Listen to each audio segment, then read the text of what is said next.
또 진행을 해볼까 해요.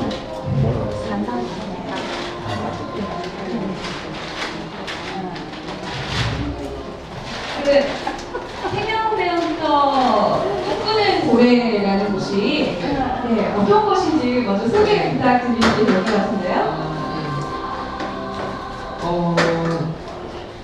올해 기다리시고 혹시 지루하신 분 있으시면 제가 재밌는 얘기를 웃겨드리고 싶은데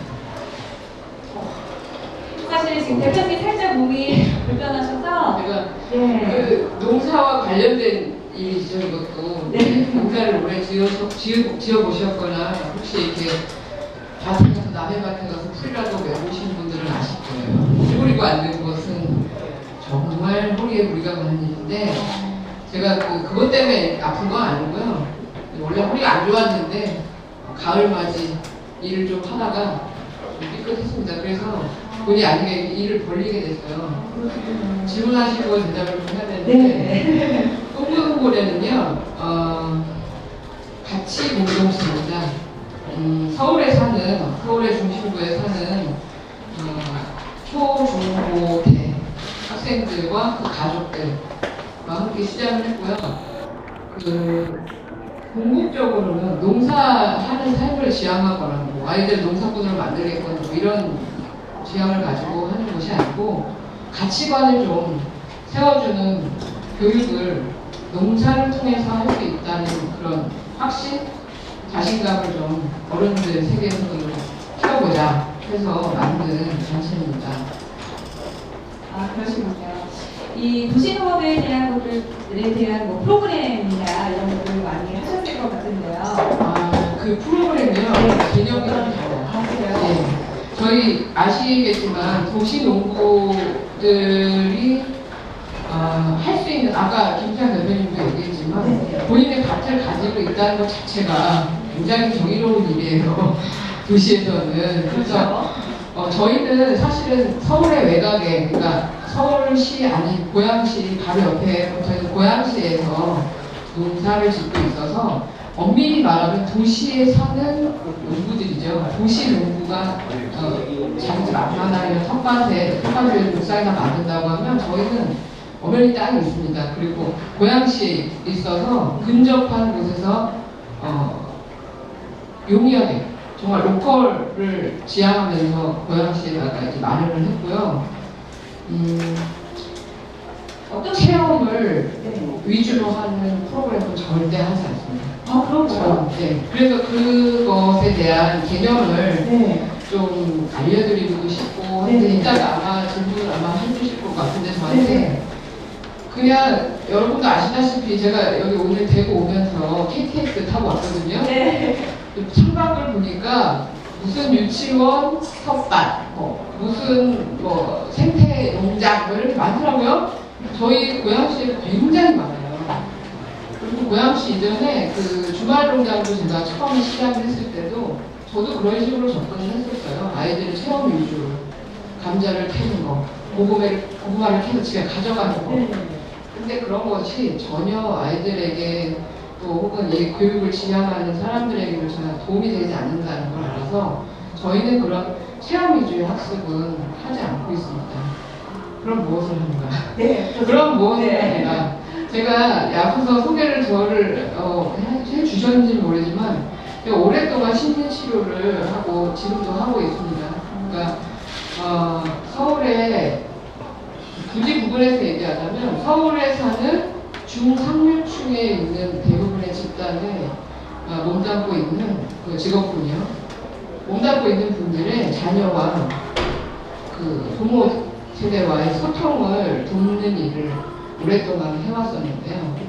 그것과 함께 제가 봉사를 하던 중에 아이들 학습, 그러니까 소외계층 아이들 학습을 지도하는 그 대안 교육을 좀 했었어요. 근데 두 가지 일을 다 연관이 있어요. 교육적으로도 연관이 있고 세대와 세대와의 그 소통하고도 연관이 있고 그래서 이 일을 어떻게 좀 깊이 있게 다가가보고 또 여기서 해결할 수 있는 채널을 만들어보자 해서 마음 잡고 정말 날 잡고 여러 가지를 잡아가지고 농사를 시작하게 됐는데 치유를 위한 거라고 얘기하면 굉장히 거창하다고 생각하실지 모르지만 저도 지금 소리가 없잖아요.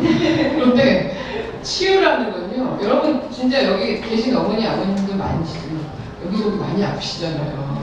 정말 이거는 어떻게 할 수 없는 것들, 이 지구와 세월이 나를 못 살게 해주든 이런 것들이 시간이 가면서 그냥 어쩔 수 없다라고 포기되는 것들이 있으실 거예요. 근데 사실은 그렇지 않아요.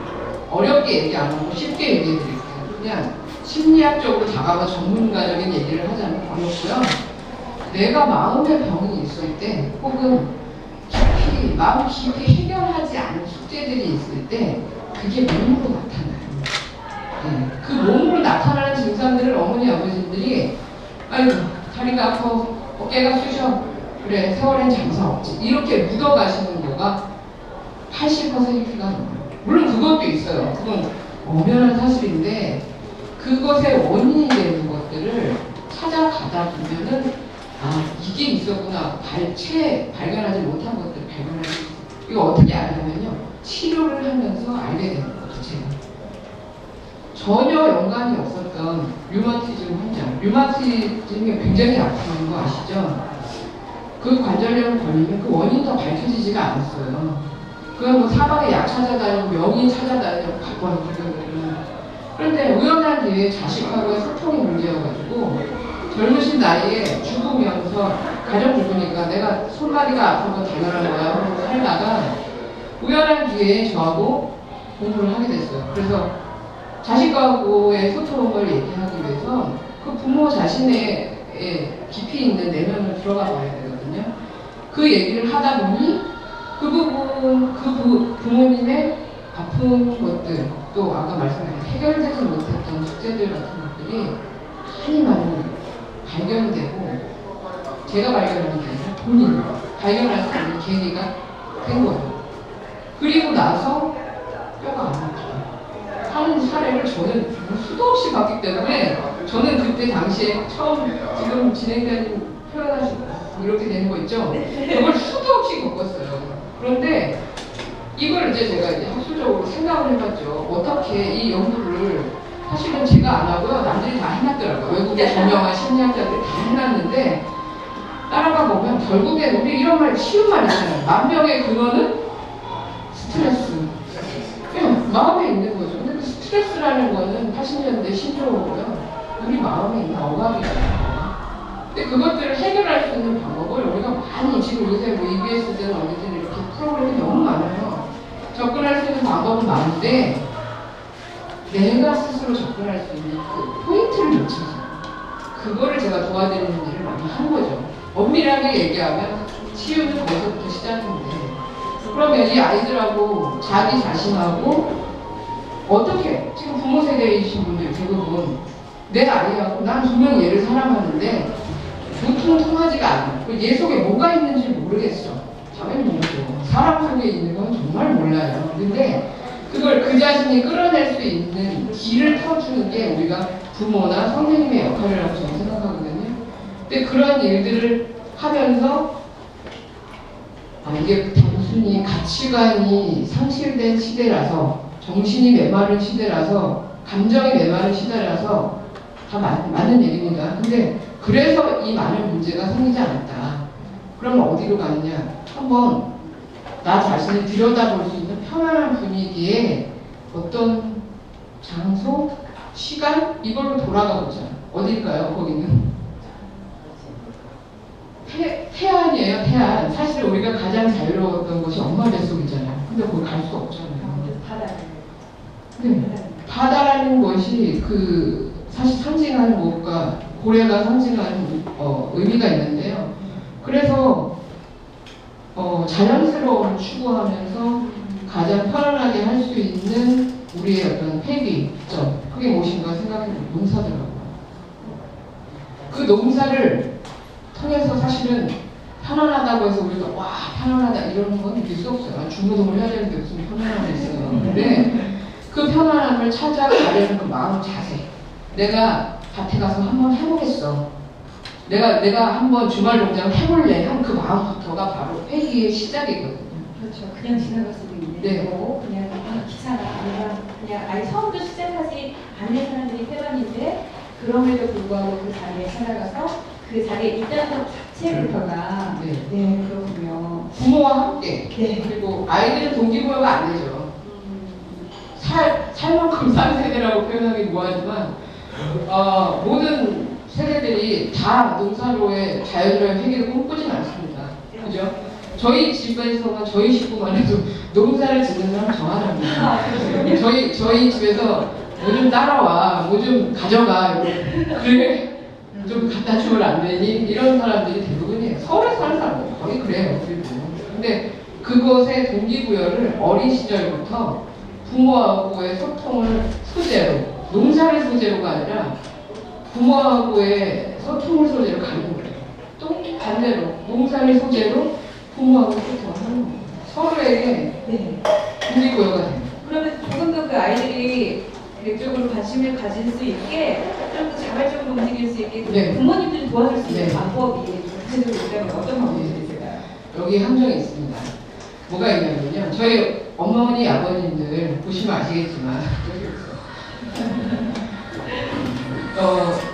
보시면 본인들의 경험담을 한번 듣고 싶어요. 내가 내 자식이 나 하고 싶은 대로 다 하게 정말 자유로운 바다에서 양떼처럼 풀어놓고 방목하면서 키웠다. 난 정말 우리 아이를 그렇게 키웠다. 사실 생각하시는 거예요. 사고와 모든 받아들임, 어떤 거에서 배움 이런 거에 있어서도 다 나는 우리 애가 정말 초자연으로 돌아가서 있는 그대로 살 수 있게 했다. 그런 분은 없어요. 거의 없어요. 그죠? 그건 사실은 존재하지 못할 거예요. 사실은 우리가 교육이라는 것은 그냥 내버려둔다고 되는 게 아니니까요. 근데 사람들에게 필요한 것이 저는 요새 사람들한테 필요한 게 기다림이라고 생각하거든요. 그러니까 우리 흔히 말은 잘하잖아요. 그 부모 교육에 아주 기초에만 들어가도요. 애들 기다려주라고 얘기해요. 기다려줘라. 근데 어때요? 신발 똑바로 보시면 빨리 안 신어? 밥 빨리 안 먹어. 야, 너 빨리 학교 안 가? 책임질 하는 게 습관이거든요. 왜냐면 사랑하니까. 근데 기다림은 이런 자잘한 얘기를 하는 게 아니고요. 기다림은 진짜 우리가 살면서 겪은 것에 대한 어떤 지혜예요. 기다림. 기다림은요, 농사를 지을 때 정말 크게 말이 됩니다. 내가 옥수수를 하나 심어서 걔한테 비료를 주고 날이면 날마다 라이트를 켜가지고 지켜본다 하들 그 옥수수는 때가 되면 크고 때가 돼야 수확할 수 있어요. 그 기다림을 가르칠 수 있는 방법은요, 우리가 좋은 책 많잖아요. 구경수 좋은 책 많습니다. 그리고 도덕책도 좋은 거 많고요. 그리고 인문서 너무 많아요. 근데 그 책에서 배우는 아이들이 와닿지 않는 남의 얘기가 아니라 내가 내 옥수수 키우면서 어쩔 도리가 없구나, 약간의 포기, 그 다음에 상실 이런 거 배우는 것도 기다림을 저절로 습득하는 요인이 되거든요. 근데 질문하신 거는 부모 세대가 이 아이들한테 할 수 있는 부모가 그걸 배울 수가 있어요. 기다림을 배워요. 아이들에 대해서 기다림을 배우는 게 아니라 작물들을 키우면서 기다림에 대해서 배워요. 그리고 그 과정 속에서 본인의 모습도 볼 수 있고요. 또 내가 이 아이들하고 무엇을 하고 살았나도 이렇게 반추해 볼 수 있는 좋은 시간이 되더라고요.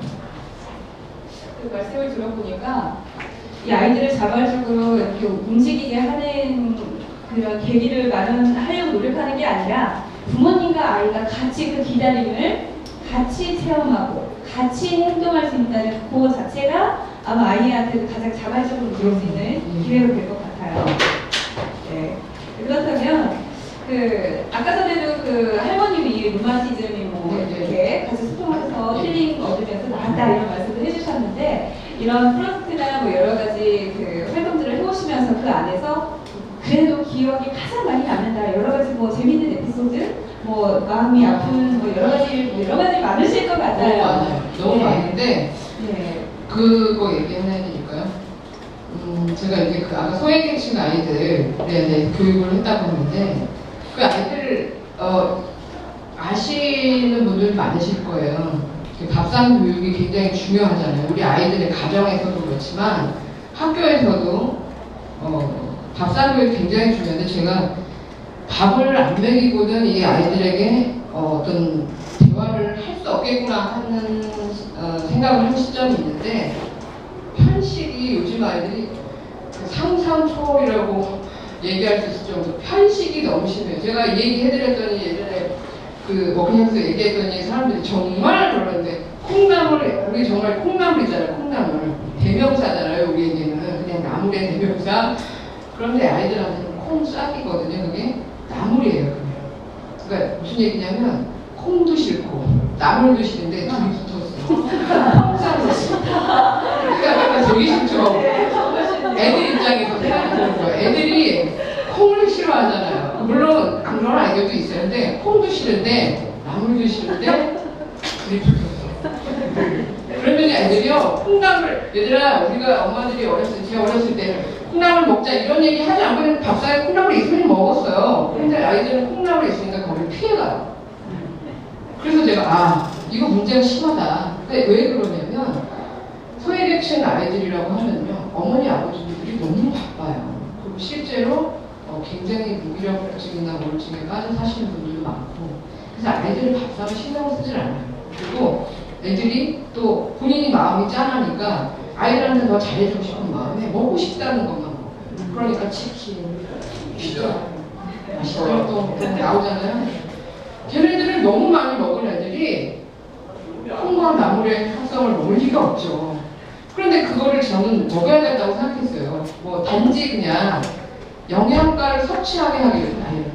콜라에도 피자에도 있어요. 이만큼. 근데 그걸 제가 굳이 제가 교육하는 곳에서 성분식을 사지도 않는데 먹인다 해서 큰 효과를 보겠다는 게 아니라 저는 식습관의 문제가 습관의 문제가 되고 또 이 아이들이 다르게 생각하고 성장하는 데 있어서 가장 지대하다고 판단했기 때문에 콩나물을 먹이기 위해서 요리를 했어요. 제가 밥을 먹이기 시작했는데 맛있는 콩나물이라는 걸 보여주기 위해서 정말 갈고 닦아서 요리를 했습니다. 그러니까 저는 여기 저 생물 악어 있잖아요. 아귀를 잡아가지고 아귀찜을 해줘야지 콩나물을 많이 먹겠더라고요. 생물 악어 작업 비싸요. 정말 난도질 하는데 너무 힘들었고요. 그거를 도망쳐서 하려면 제가 공부해야 되잖아요. 아기 찾아보고 이거 어떻게 손질해야 되고 어떻게 해야 맛있게 하느냐 막 공부를 하는 거예요. 그러니까 이 아이들 교육을 위해서 하기 위한 뭐 요리, 뭐 농사법 이런 것들에서 아주 그냥 공부를 그렇게 하게 되더라고요. 근데 그 콩나물을 많이 섭취하게 되면서 애들이 콩나물에 대한 편견을 벗어나요. 그러니까 먹는 걸로 가장 쉽게 벗어나요. 그러면 다음에는 어떻게 되냐면 그게 자신감을 애들이 가지거든요. 그래서 어떤 아이는 이런 애가 있었어요. 콩나물을 예를 들어서 얘기하고 나물뿐만 아니라 버섯, 정말 파 한 조각이라도 안 먹으려고 하는 애들이요. 옛날에 그냥 오늘까지 먹어 이러고 그랬는데 맛있게 만들어주니까 자기 외에 다른 사람들이 너무 맛있게 먹잖아요. 이상한 거예요. 나는 토 나올 것 같은데 저기는 왜 먹지? 그런데 그게 이상한 게 네가 이상한 거지 우리가 이상한 게 아니야 하는 전혀 위화감 없이 밥상에서 맛있게 퍼먹는 모습을 보고 아이가 동화되는 거예요. 실제로요. 실제로 있었던 일인데 간경화 걸린 아이가 있었어요. 초등학교 4학년인데 얼마나 고기만 먹이고 기름만 먹였는지 간경화가 있는 거가 있었어요. 심각하지 않으세요? 근데 엄마는요 그 심각성을 모르더라고요. 그러니까 그 정도예요. 그렇게 아이가 하고자 하는 것만 위해주는 게 사랑이라고 생각하시는 거죠. 근데 그 경우에 있어서 제가 엄마도 아닌데 이 아이 데리고 다니면서 무슨 한방치료 다니고 이럴 수도 없잖아요. 그래서 제가 먹이는 거부터 한번 바꿔보죠. 그리고 부모도 바뀔 거다 생각해서 정말 맛있는 채소를 가지고 맛있게 요리하는 거를 정말 개발해서 많은 노력을 했어요. 근데 그 아이가 진짜 버섯이나 이런 걸 먹으면서 맛있다. 이것도 맛있네. 이거 괜찮네. 라고 얘기했을 때 이거는 그 어떤 그 발견보다 기쁨이 2배, 3배인데 그러고 나니까 엄마가 바뀌는 거예요. 아이가 먹으니까. 집에 와서 그러더래요. 엄마, 선생님이 대구탕을 해줬는데 너무 맛있어. 애들이 대구탕을 맛있는 걸 알아요. 뭐, 엄마 너무 시원해 막 그러는데요.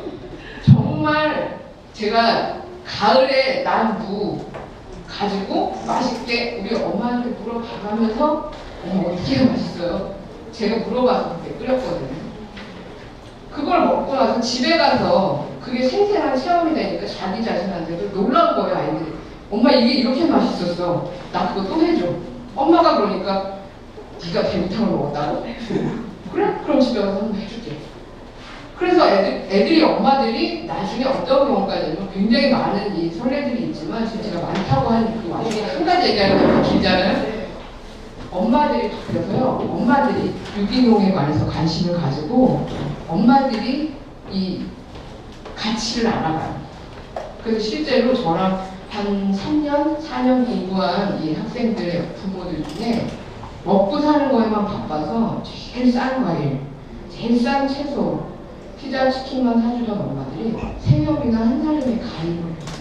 그래서 그 맛을, 그러니까 선생님이 먹었던 애들한테 맛배줬던 맛을 자기도 집에서 해보고 싶다 하는 그 동기가 생기더라고요. 아까 제가 서로에게 동기부여가 된다고 했죠. 아이들도 부모도.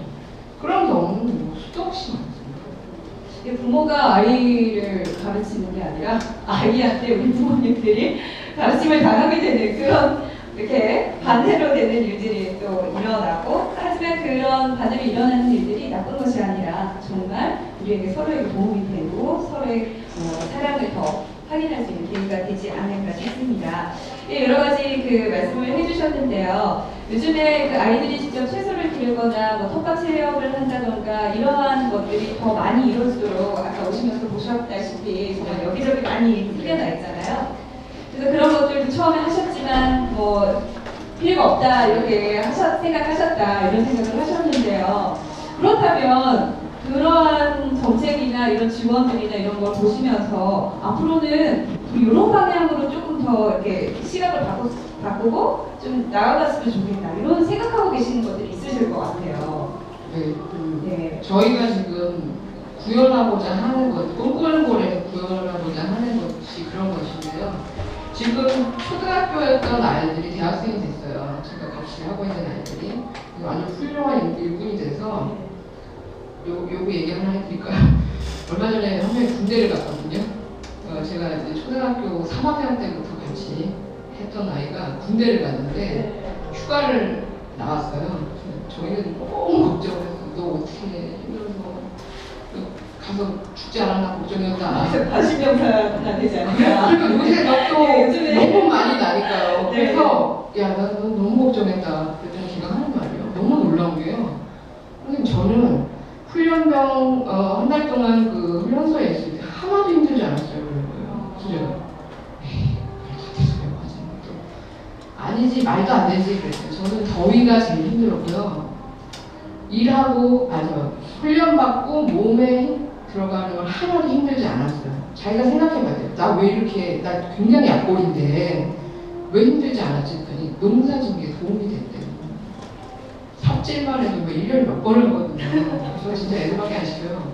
용사 근육이 생겼군요. 그거에 두려움이 없는 거예요. 그리고 억지로 시킨 적은 없어요. 한 번도. 살 수 있는 데까지만 해 하고 저는 오늘 접어 그러고 그냥 바로 밥 먹고 가자 이렇게 하는데 그 두려워하지 않는 거. 이건 내일이 아니다 라는 그런 생각 자체가 없는 거예요.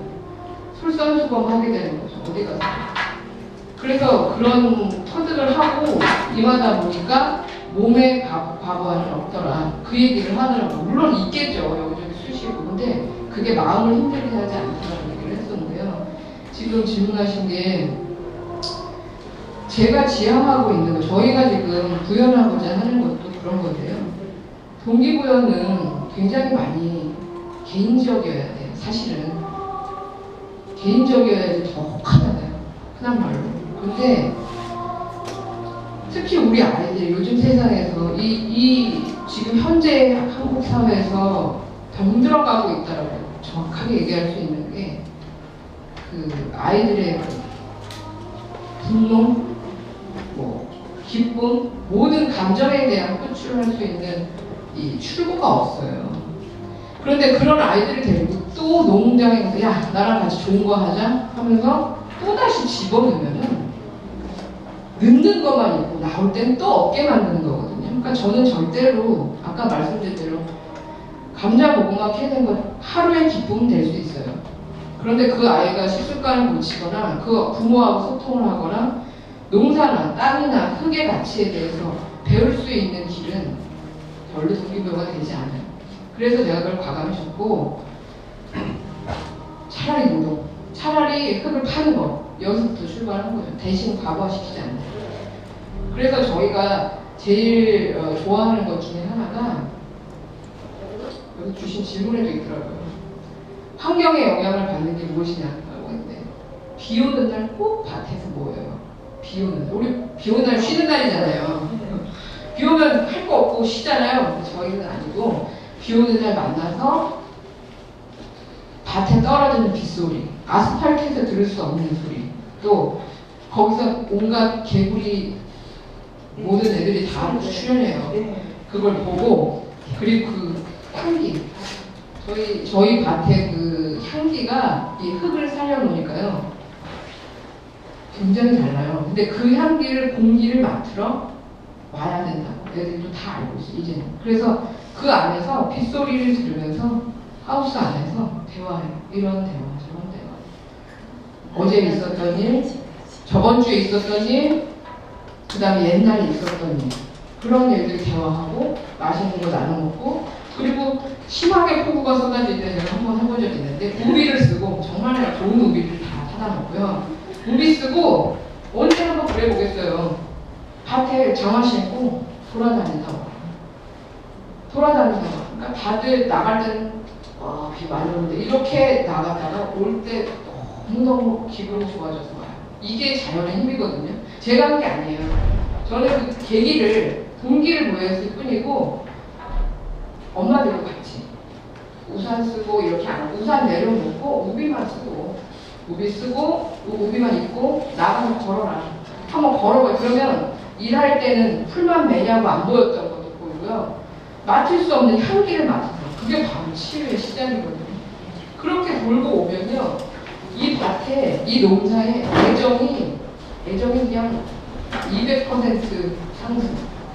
그래서 기분이 좋아지고 단지 감수성이 충만해지는 게 아니라 치유의 시작이 돼요. 아, 내가 여기 와서 이만한 가치 있는 일을 지금 한다.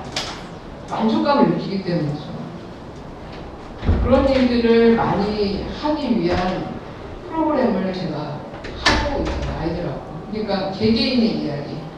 오늘은 만약에 10명의 아이들이 있다면 오늘은 이 아이가 주인공이 돼서 이 아이가 가지고 있는 이야기를 또 혹은 이 작물, 오늘의 작물 주인공은 뭐다.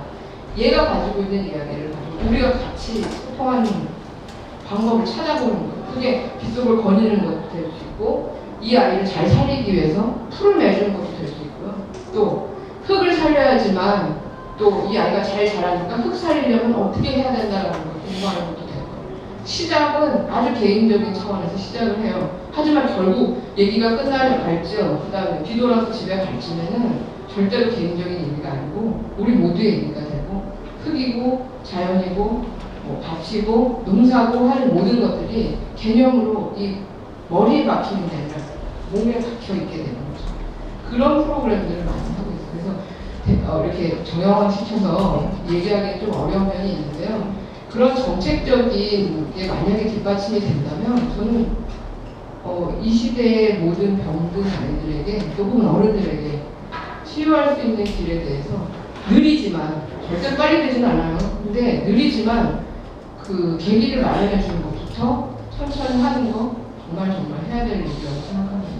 맞습니다. 사실 우리 아이들이 산만하다, 어디가 마음이 아프다 이런 것들이 있지만 사실은 가장 큰 문제가 그 부모님이 아닐까 그런 생각이 잠시 해봅니다. 그런 부모님들부터가 어떠한 마음으로 아이를 키우고 있는지, 아이들과 함께 하는지 그런 생각이 들어서 우리 대표님 말씀 들어보니까 같이 함께 할 수 있는 거, 같이 하고, 그리고 잠깐만 하는 게 아니라 오늘 하루 날 잡아서 하는 게 아니라 처음부터 끝까지 계속 같이 그 인내를 배우고 또 성실히 해 나갈 수 있는 걸 같이 배워나가는 게 가장 중요한 게 아닐까 이렇게 매듭을 맞도록 하겠습니다. 자, 그러면 우리 이승희 대표님께 궁금한 분들 계시면 네, 질문 부탁드리겠습니다.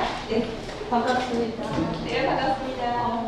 선생님 하시는 그 프로그램이 정확하게 대상을 어떤 연령층을 대상을 하고 있는지 또 그게 이제 자체 뭐 일일 생활, 주간 생활, 뭐 월간 생활 이렇게 나누어서 하는 건지 네. 주 교육 내용은 어떤 방향을 잡고 계시는? 교육 내용은 네. 앞에 말씀드렸다시피 타이틀과 이렇게 학교에서 정해주는 우리 체육, 뭐 도덕 이렇게 하는 것처럼 할 수가 없으니까 저희는 매주 주말마다 올 수 있는 모든 사람을 다 오게 해요. 그러니까 저희 아이들하고 부모하고 만약에 뭐 이번 주에 성묘를 가든 못 오는 거죠. 다음 주에 오면 되는 거예요. 그게 끊긴다고 해서 절대로 펑크가 나는 그런 게 아니고 와서 우리가 농사 스케줄이라는 게 있잖아요. 농부가 어떻게 하려고 해도 하지 않는 거. 아까 말씀드렸다시피 옥수수 하나를 키우려고 많이 집어넣는다고 되지 않는 것처럼 자연에 순응하는 것들을 이렇게 따라오게 돼요. 그 스케줄. 그래서 6월 안에는 예를 들어서 반드시 뭐 다 모종 심기를 끝내야 된다 하면 그 모종 심기를 통해서도 아이들과 소통할 수 있어요. 그러니까 그 농사 스케줄을 따라가면서 대화하고 또 대화도 아니어도 사실 침묵하는 시간이 더 많거든요. 그런 기다림의 시간을 갖는 걸 하기 때문에 뭐 특정 대상 A라는 아이가 와서 한 달에 뭐 얼마를 내고 한 달 동안 얼만큼의 교육을 받아서 졸업한다 이런 거는 없고요. 저희는 관심이 있고 본인이 자기 자신한테 관심이 있고 또 자기 자신한테 어떤 돌파구를 찾지 못하는 어른들도 마찬가지죠. 젊은 친구들도요. 와서 따라가자고 해요. 그냥 저희는 계속 천천히 돌아가는 바퀴 같은 거고요. 거기 참여하는 거예요. 계속. 그래서 오늘 왔는데 어떤 사람이 이래요. 뭐야 저 선생님 말하면서 가서 재밌을 것 같아 갔더니 일만 시켜. 호미질만 시켜. 가는 사람이 있어요. 근데 그것도 그 사람한테는 무엇인가가 있는 거예요. 근데 그걸 제가 잠깐만 여보시오 기다려보시오 다음엔 뭐가 있을 것이오 이런 건 없고요. 애들한테는 좀 그런 게 있어요. 애들한테는 우리 뭐뭐뭐 하자 계획하고 사실은 저희도 마르쉐를 참여하고 있는 농구예요. 근데 그 계기가 저는 교육의 계기로 시작을 했는데 아이들이 동기부여가 더 많이 돼요. 그러니까 예를 들어서 우리만 좋은 가치를 알고 좋은 음식을 먹고 좋은 거를 나눠 먹는 것도 좋지만 사람들이 얼마만큼 또 시대가 얼마만큼 필요로 하는가를 내가 느끼고 싶어 하더라고요. 그래서 제가 한번 나가봐라 혹은 가서 구경해라 혹은 가서 팔아봐라 다 못하고 힘들어해요. 처음에는 뭐 물건을 팔아본 적이 있나요? 뭐 아니면 뭐 사람들하고 대화도 못해요. 저기요 이거 얼마예요? 얼마예요? 이렇게 하는 애들인데 계기가 돼요. 이게 요즘 사람들이 이걸 이렇게 뭔가를 하는구나 하는 거를 스스로들 알게 되더라고요. 그게 정말 큰 공부가 되거든요. 그러니까 예를 들어서 마르쉐 같은 것도 저희에게는 과정이 되는 거예요. 그래서 다음에 마르쉐 나갈 사람, 내가 한번 팔아볼 사람, 그럼 나가서 자기가 해보겠다. 그래서 나가서 이제 죽수고 뭐 영상고 이런 거 그런 것도 다 과정이죠. 그럼 프로그램은 주말 프로그램으로 네. 왜냐하면 각자 학교도 가야 되고 저도 하는 일도 있고 그러니까 주말에가 가장 그리고 쉬는 날 그러니까 뭐 연휴 같은 데 있죠. 그럴 때는 반드시 놀더라도 그 땅에서 그러면 개인별 자기 이름 팻말이나 이런 게 아니요. 첫 해는 제가 그렇게 해봤습니다. 그러니까 너는 뭘 심고 싶으면 전 토마토예요. 전 호박이에요. 방치예요. 처음에 토마토가 좋을 것 같았는데 토마토에 대해서 알지를 못하니까 나중에는 그 토마토가 남의 것이려니 하고 방치하더라고요. 그 병폐가 있어요. 그러니까 나중에 부모님들도요. 주말농장 자식들하고 할 때 자 이거 좀 해보자. 네가 만든 토마토니까 맛있게 먹을 수 있어요. 전혀 그런 꿈을 버리시고 하나하나만 하세요. 오늘은 풀뽑기 하자 같이. 오늘은 바둑에 그냥 앉아서 대화하자. 그러면 이 자연이 주는, 흙이 주고 생명이잖아요. 이 모든 농작물이. 그들이 주는 이 에너지를 우리가 갖는 거거든요. 우리도 그들에게 에너지를 주고. 그러니까 절대 작물 하나씩의 명패 따라서 하는 것은 저는 하지 않습니다. 그러면 프로그램에 시작한 지는 얼마쯤 되셨으면? 제가 농사를 지은 거, 아이들하고 네네. 시작한 게 8년이 된 거죠. 그러면 잠시- 거기에 참여하는 아이들은 지금 현재 몇 명? 네, 죄송하지만 우리 대표님께 네. 혹시 또 다른 우리 질문해 주신 분도 계시겠지만 좀 자세한 내용을 알 수 있는 방법이나 네. 이렇게 알 수 있는 저희 카페가 있어요. 다음 카페가 있는데 SNS도 하고요. 근데 이제 뭐 거의 저희가 이렇게 막 티나게 하거나 막 이렇게 광고를 하거나 하지 않기 때문에 속 시원히 아실 수는 없을 텐데 다음 카페에 꿈꾸는 고래 생명병원서가 있습니다. 지금 현재 참여하고 있는 아이들은 몇 명쯤 돼요? 꿈꾸는 고래 페이스북이 있습니다. 현재 참여하는 아이들은 몇 명쯤 돼요? 지금 아이들이라고 하면 초중고 엄마들까지 합쳐서요 한 10%. 예. 그러니까 유동적이에요. 굉장히 많이. 근데 오던 사람들은 10년째 계속 하고 있습니다. 네, 또 질문하실 분 계신가요? 네, 그러면 시간상 이렇게 해서 우리 이승희 대표님의 꿈꾸는 고래 잘 들어봤습니다. 많은 박수로